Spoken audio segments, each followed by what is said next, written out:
राष्ट्रीय अल्पसंख्यक आरक्षण मोर्चा की सांगठनिक बैठक।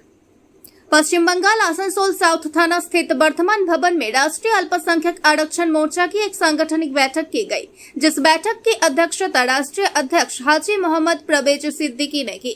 वहीं उनके समर्थन में मोहम्मद मिराज अंसारी, इकबाल अहमद, तहसीन आलम मौजूद रहे।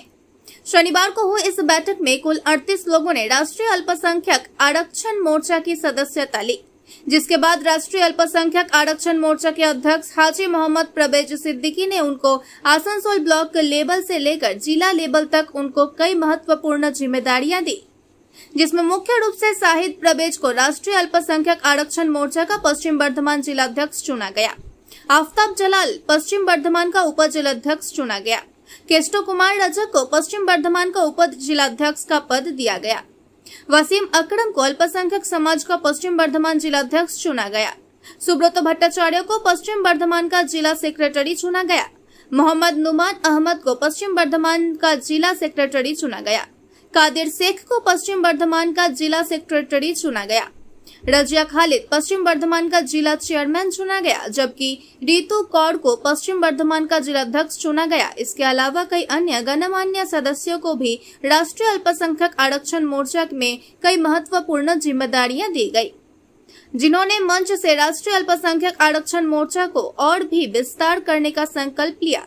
शिल्पांजलि नहीं, पूरे राज्य के अल्पसंख्यक समाज के लोगों को इससे जोड़कर उनकी समस्याओं और उनकी जरूरतों को पूरा करने व उनके हर समय सहयोग करने पर भी बैठक के दौरान गंभीर चर्चा हुई। इस दौरान अध्यक्ष हाजी मोहम्मद परवेज सिद्दीकी ने कहा कि उन्होंने बंगाल में 2021 के चुनाव में तृणमूल को समर्थन दिया था। इस बार भी वो तृणमूल को समर्थन करेंगे, जिसके लिए उनकी एक बैठक भी तृणमूल के साथ होने वाली है। बैठक के बाद राष्ट्रीय अल्पसंख्यक आरक्षण मोर्चा से जुड़े तमाम सदस्य पूर्ण रूप से तृणमूल को आगामी 2026 के होने वाले विधानसभा चुनाव में तृणमूल को भारी से भारी मतों से जिताने की कोशिश में जुट जाएंगे। স্থানীয় মানুষ সেতুর দিকে যাওয়ার রাস্তা অবরোধ করে বিক্ষোভ দেখান। আসানসোলে হীরাপুর থানা আওতাধীন বড়াতল এলাকায় আদ্রা বিভাগের এই সেতুটি তৈরি হচ্ছিল। ঠিকাদার সেতুর কাজ শেষ না করে অর্ধেক কাজ শেষ করে পালিয়ে যায়। স্থানীয় মানুষ আদ্রা বিভাগের ডিআরএম এর কাছে লিখিত অভিযোগ করেছেন। স্থানীয় বাসিন্দাদের বিশ্বাস, সেতুর অসম্পূর্ণ এবং অর্ধ সমাপ্ত কাজের কারণে যে কোনো সময় দুর্ঘটনা ঘটতে পারে।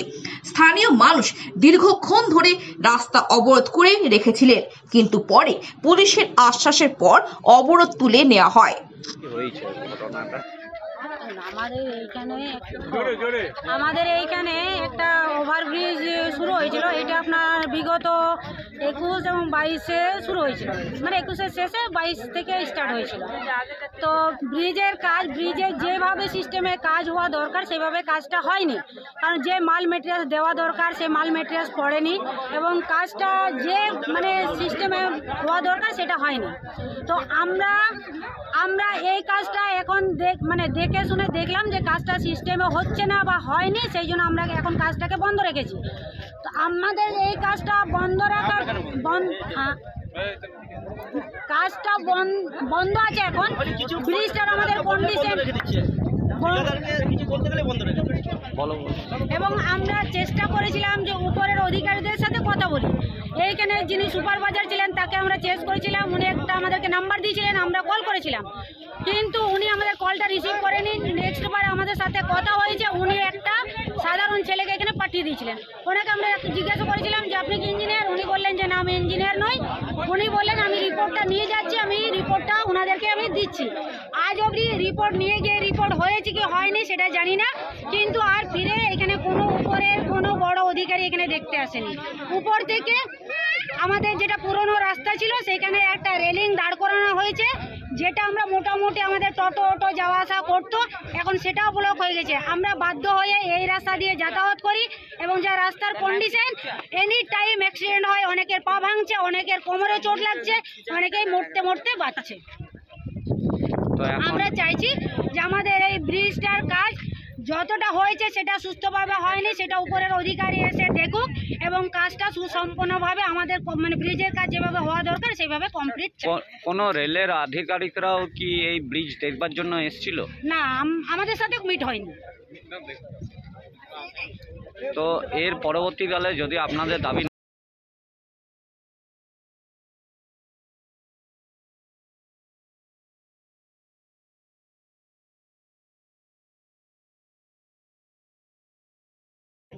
सुविधा ही कुछ नहीं है यहाँ पर।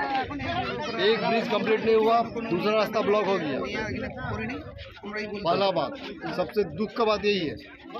दूसरा बात, यहाँ का जो काम हो रहा वो काम ठीक तरह से नहीं हो रहा और ठीक माल मटेरियल से नहीं हो रहा, ये भी दुख की बात है। इसीलिए हम लोग एकत्रित हुए हैं कि काम यहाँ पर सब सटीक हो और सही हो और हम लोग का कष्ट जो है उसका निवारण किया जाए। तो अभी आप लोग क्या चाह रहे हैं? जल्दी से जल्दी जितना भी काम बाकी है वो होना चाहिए, पूरा होना चाहिए और अभी तत्काल जो हम लोग वो एक रास्ता बंद है उसको खुलना चाहिए। तो इतना दिन से जो आप लोग का जो काम हो रहा था तो काम होने का बाद भी बंद हो गया है, ऐसा कुछ किसी का पास बोले है? खबर दिया गया रहा, हम लोग का बात हुआ, इंजीनियर से बोला, ठेकेदार को बोला गया, इंजीनियर का नंबर दिया, इंजीनियर बात हुआ इंजीनियर से, इंजीनियर एक लड़का को भेजा, लेकिन वो लड़का भी आकर के देख के गया, फिर बोला हम कुछ रिपोर्ट देंगे, लेकिन कुछ दिया नहीं। तो इसलिए क्या आप लोग रोड इसीलिए हम लोग सब ब्लॉक किया है रोड, सब पाड़ावासी मिल करके, ग्रामवासी। तो अगर आप लोग का बात माना नहीं जाता है तो आप लोग तो क्या? ये आंदोलन आगे तक जाएगी। आपका नाम? सतीश प्रसाद। आप क्या यहाँ गए बासिंदा? हाँ, আজ এই বিক্ষোভ শুরু হয়েছে। রেল যে কর্তৃপক্ষ কাজ চালাচ্ছিল রেলের পক্ষে বিগত 2021 থেকে এই কাজটা 21-22 থেকে স্টার্টিং হয়েছিল। রেলের যে টাকা টেন্ডার হয়েছিল বা যে টাকা টেন্ডার হয়েছে যা রেশিওতে কাজ ছিল ওনারা আজ পর্যন্ত দেখায়নি। ওনারা নিজের ইচ্ছায় যেভাবে পারে সেইভাবে কাজ করে নিয়ে যাচ্ছে। আজ ঢালাই হচ্ছে, কালকে ওর মাল উঠে যাচ্ছে। আজ 1 মাস হয়নি, বিগত এই ব্রিজটার কী অবস্থা দেখুন। এনারা যে কিউরিং করার 7 দিন টাইম সেটা 7 মিনিট করছে না। আজ ঢালাই হচ্ছে, কালকে ওর ওপর আবার অন্য ঢালাই করছে, ওর ওপরে রাস্তায় করে দিচ্ছে। এই যে মালগুলো নিম্ন গার্ড ওয়াল, রিটার্নিং ওয়ালের কোনো ইয়ে নেই। রড কী জাতীয় লাগাচ্ছে, লোকাল রড দিয়ে ঢালাই হয়ে যাচ্ছে। এই ব্রিজ কতদিন টেকবে তার কোনো ইয়ে নেই। সিমেন্টের কী কোয়ালিটি সেটাও দেখতে পাচ্ছি না, কোনো দেখা যাচ্ছে না। বলতে গেলে ঠিকাদার বলছে রেলের সঙ্গে যোগাযোগ করুন, রেলের কোনো ইঞ্জিনিয়ার আসছে না সুপারভিশন করতে যে কীভাবে ব্রিজ হবে। এটা তো একটা ইয়ে নয়, এটা যান চলাচলের একটা বড় রাস্তা। কোন টাইমে দুর্ঘটনা ঘটবে না ঘটবে তার কোনো ইয়ে নেই, কোনো ইঞ্জিনিয়ার একে যাঞ্চ করছে না। এটা কতদিন আগে শুরু হয়েছিল? এটা শুরু হয়েছিল 2021-এর শেষে, 22-এর স্টার্টে। ও ধীরে গতিতে চালিয়ে যাচ্ছে। এখন সুপারভাইজার আপনাদের কি বলছে? সুপারভাইজার তো এখানে গ্রামের একজন আছে, উত্তম মণ্ডল, উনি তো বলছে আমার ওপরে সব ভরসা দিয়ে দিয়েছে। এবার যে হারে মাল ঢালছে সে হারে তো ব্রিজ মনে হচ্ছে না 2030 টেকবে। তো দেখে মনে হচ্ছে কাজ কি শেষ হয়ে চলে গেছে? কাজ শেষ হয়নি, না কাজ শেষ হয়নি, কিন্তু ওদিকে মানে দেখতে পাচ্ছি এখন না। সুপারভাইজার কি বলছে? সুপারভাইজার উনি বলছে কন্ট্রাক্টরকে বলবে, কন্ট্রাক্টর বিহারে, উনি ফোন ধরছে না। ফোন ধরলে বলবে ওখানে কাজ হচ্ছে, কাজের কোনো কোয়ালিটি নেই, আপনি দেখে নিন। কোনো তো এরপরে যদি আপনাদের ব্রিজের কাজ কমপ্লিট না হয়, হ্যাঁ, তাহলে কি আপনারা বড় আন্দোলনে নামবো? এরপরে বড় আন্দোলনে নামবো, আমরা ডিরাম অফিস যাবো, রেল অবরোধ করবো। হ্যাঁ, হ্যালো, প্রত্যেকটাতে আমরা ঝুঁকিপূর্ণ নিতে রাজি। আপনার নাম? আমার নাম পবিত্র মণ্ডল।